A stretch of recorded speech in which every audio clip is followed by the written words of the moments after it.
Assalamualaikum warahmatullahi wabarakatuh. Di sini saya akan menjelaskan tentang peran akal dan wahyu menurut aliran Mu'tazilah, Asy'ariyah, dan Maturidiyah.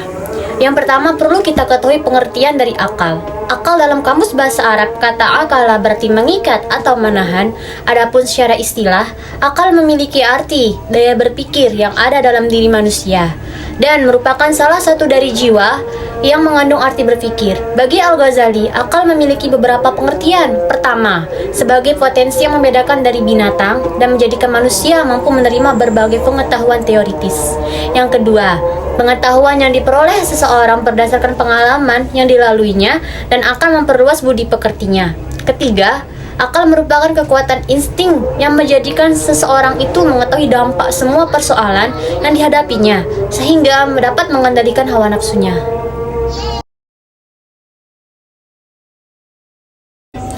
Yang kedua, pengertian wahyu. Adapun asal dari kata wahyu ini berasal dari kata bahasa Arab al-wahyu yang berarti suara, api, dan kecepatan. Serta dapat juga berarti bisikan, isyarat, tulisan, dan kitab. Tetapi pengertian wahyu yang dimaksudkan dalam penulisan ini adalah apa yang tersampaikan Tuhan kepada para utusannya. Sementara mengenai turunnya wahyu terjadi dengan 3 cara, yakni melalui jantung hati seseorang dalam bentuk ilham, dari belakang tabir sebagai yang terjadi dengan Nabi Musa, dan melalui utusan yang dikirim dalam bentuk malaikat. Dalam Al-Quran dijelaskan bahwa konsep wahyu mengandung pengertian adanya komunikasi antara Tuhan yang bersifat imateri dan manusia yang bersifat materi, dan hal ini pun diakui oleh falsafat dan mistisisme dalam Islam. Adapun materi yang kedua, peran akal dan wahyu menurut aliran Mu'tazilah. Aliran ini berpendapat segala pengetahuan dapat diperoleh dengan melalui perantara akal, dan segala kewajiban dapat diketahui dengan pemikiran yang mendalam. Untuk itu, berterima kasih kepada Tuhan sebelum turunnya wahyu itu wajib. Perbuatan baik dan buruk wajib diketahui melalui akal. Demikian pula, mengerjakan perbuatan baik dan menjauhi perbuatan yang jahat itu adalah wajib. Dari sini dapat dikatakan bahwa manusia dengan akalnya dapat mengetahui yang mana baik dan yang mana buruk meskipun tidak diberitahukan oleh akal wahyu atau syara. Prinsip Mu'tazilah tersebut dijelaskan pula oleh Dr. Ahmad Mahmud Subhi, yaitu Mu'tazilah adalah golongan yang mengandalkan akal dalam memikirkan Islam. Mereka mengeluarkan dalil-dalil yang berkaitan dengan akidah berdasarkan dengan dalil akal semata. Dan jika Indonesia andainya bertentangan antara keterangan wahyu dengan keterangan akal, maka mereka memilih akal dan berusaha menakwilkan agama yang dikhabarkan melalui wahyu. Kaum Mu'tazilah merupakan aliran teologi Islam yang berpaham rasionalis. Mereka lebih mengutamakan akal daripada wahyu dalam memecahkan setiap masalah. Meskipun demikian, bagi mereka tetap mengakui keterbatasan akal. Misalnya, akal dapat mengetahui yang baik tetapi tidak tahu bagaimana cara melakukan kebaikan itu. Dalam hal ini, wahyu yang menjelaskan kepada akal. Aliran ini menganggap antara akal dan wahyu saling terkait, antara artinya wahyu melengkapi pengetahuan yang diperoleh oleh akal. Karena akal hanya mengerti segaris besar suatu masalah dan wahyulah yang menjelaskan secara terperinci. Mu'tazilah ini bahwa untuk mengetahui Tuhan dan sifat-sifatnya, wahyu tidak berfungsi, tetapi untuk mengetahui cara memuja dan menyembah Tuhan, wahyu diperlukan. Akal betul dapat mengetahui kewajiban berterima kasih kepada Tuhan, tetapi wahyulah yang menerangkan kepada manusia cara yang tepat menyembah Tuhan. Wahyu bagi Mu'tazilah adalah berfungsi sebagai konfirmasi dan informasi.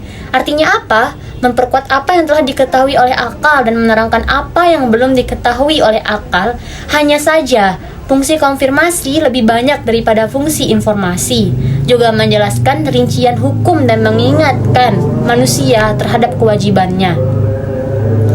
Akal tidak berguna tanpa ada bimbingan wahyu. Demikian sebaliknya, wahyu tidak bermanfaat tanpa adanya akal. Akal memerlukan bantuan wahyu dalam menjelaskan ajaran-ajaran agama Islam supaya dapat diketahui dan difahami dengan jelas oleh akal. Sebaliknya, jika wahyu datang dengan tidak jelas, maka akallah yang dapat menjelaskan selama tidak bertentangan dengan ketentuan-ketentuannya. Adapun menurut aliran Asy'ariyah, lain halnya dengan aliran ini. Ia menolak sebagian besar pendapat kaum Mu'tazilah tersebut. Aliran Asy'ariyah berpendapat bahwa seluruh kewajiban manusia hanya dapat diketahui melalui wahyu atau ketentuan syara. Akal tidak dapat membuat sesuatu menjadi wajib dan tidak dapat mengetahui bahwa mengerjakan yang baik dan menjauhi yang buruk adalah wajib bagi manusia. Bagi aliran ini, menganggap bahwa akal hanya mengetahui adanya Tuhan. Aliran Asy'ariyah memandang akal hanya dapat mengetahui Tuhan, tetapi akal tidak dapat mengetahui bagaimana cara berterima kasih kepada Tuhan. Begitu pula, akal tidak mampu mengetahui mana yang baik dan mana yang buruk. Tidak tahu bagaimana berkewajiban mengerjakan yang baik dan menjauhi yang buruk itu. Untuk hal tersebut, maka diperlukanlah wahyu. Aliran Asy'ariyah ini sungguh tetap mengakui dan mempergunakan wahyu, dan apabila ada ayat mutasyabihat yang kelihatannya bertentangan dengan akal, maka mereka berusaha mentakwilkannya sesuai dengan yang dikehendaki oleh akal. Menurut Al-Syahrastani, ahli sunnah yaitu kaum Asy'ariyah berpendapat bahwa segala kewajiban diketahui dengan wahyu dan pengetahuan diperoleh oleh akal. Akal tidak dapat menentukan bahwa mengerjakan yang baik dan menjauhi yang buruk adalah wajib. Akal tidak dapat membuat sesuatu menjadi wajib, atau harus sebaliknya, wahyu tidak pula mewujudkan pengetahuan. Wahyu membawa kewajiban-kewajiban tersebut.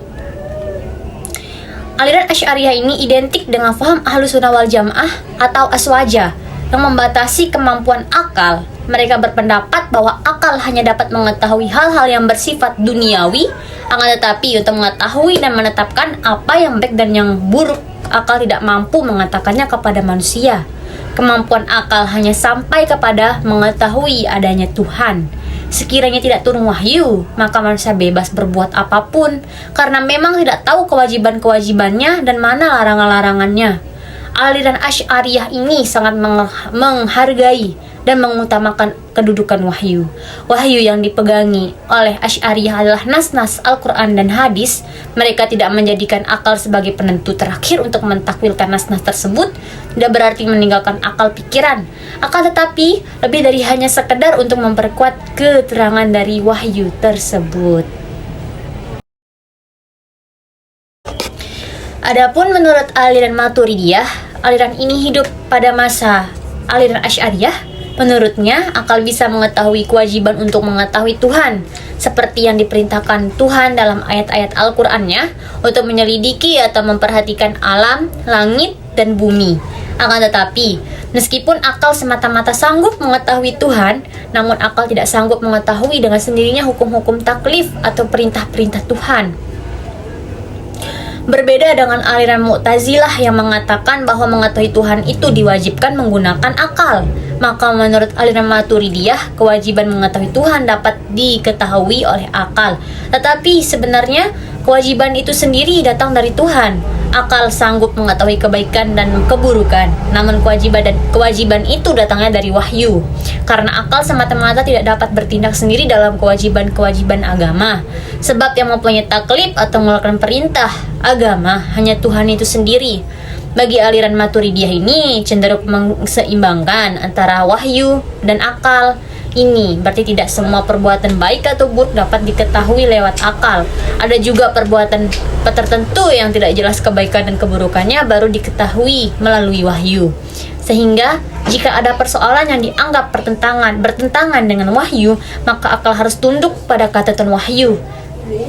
Namun diketahui dalam perkembangan aliran ini terpecah ke dalam dua kelompok, yaitu Al-Maturidiyah Samarkand yang dipimpin oleh Al-Maturidi dan Maturidiyah Bukhara yang dipimpin oleh Abu al-Yusr Muhammad al-Bazawi, yang mana al-Bazawi ini merupakan pengikut Al-Maturidi yang penting dan penerus yang baik dalam pemikirannya.